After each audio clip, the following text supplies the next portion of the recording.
औज़ुबिल्लाहिमिनश्शैतानिर्रजीम बिस्मिल्लाहिर्रहमानिर्रहीम। अस्सलामु अलैकुम व्यूअर्स, कैसे हैं आप?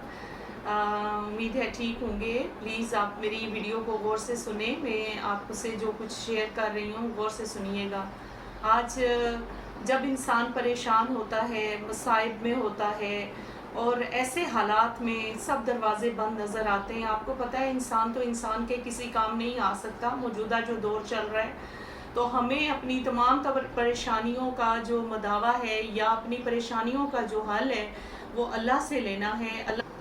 तो नबी पाक सल्लल्लाहु अलैहि वसल्लम जब नबी पाक पर वही नाजिल होती थी और नबी पाक उस चीज़ को फॉलो करते थे और अल्लाह के जो अहकामात थे हज़रत जिब्राइल के ज़रिए आपके पास आते थे तो आप उसको उसी तरह करते थे जैसे अल्लाह ताला का पैगाम आता था और जिब्राइल आप तक पहुंचाते थे।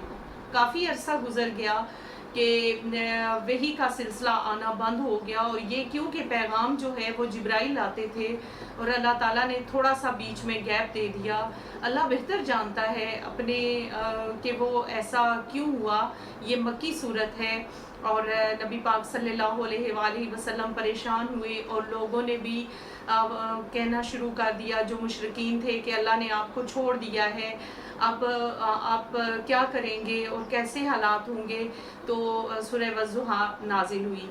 अल्लाह ताला में आप देखते हैं वज़्ज़ुहा वल्लैलि इज़ा सजा मा वद्दाका रब्बुका व मा कला। इस तरह जो हमारी आयात नाजिल होती हैं तो उसमें क्या बताया गया है कि रोशनी आफताब की रोशनी की कसम, बेशक जो है वो हर रोशनी के बाद जो है वो अंधेरे के बाद रोशनी है और बेशक अल्लाह ताला आपको इतनी खुशी देगा जो आपसे संभाली नहीं जाएगी। आपकी वो खुशी की इंतहा होगी। अल्लाह ताला जो चाहता है वो कर लेता है, उससे तो कोई चीज़ भी छुपी हुई नहीं है और वो हर चीज़ पर कादिर है।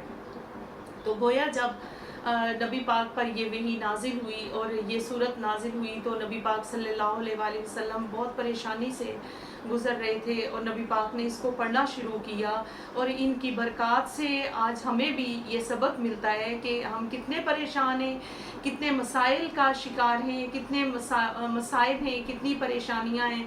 तो सबका मदावा जो है वो इस सूरत में है। वला सोफ़ा यूती का रब्बू का फ़तरज़ा।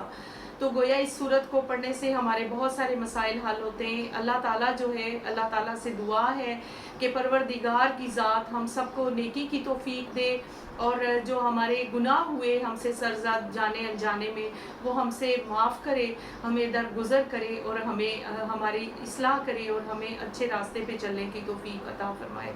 उम्मीद है आपको मेरी वीडियो पसंद आई होगी। पसंद आई है तो प्लीज़ लाइक करें, शेयर करें और अपने फ्रेंड्स के साथ भी शेयर किया करें और मेरे चैनल को सब्सक्राइब भी कर दें और बेल आइकन को प्रेस करें। अल्लाह हाफिज़।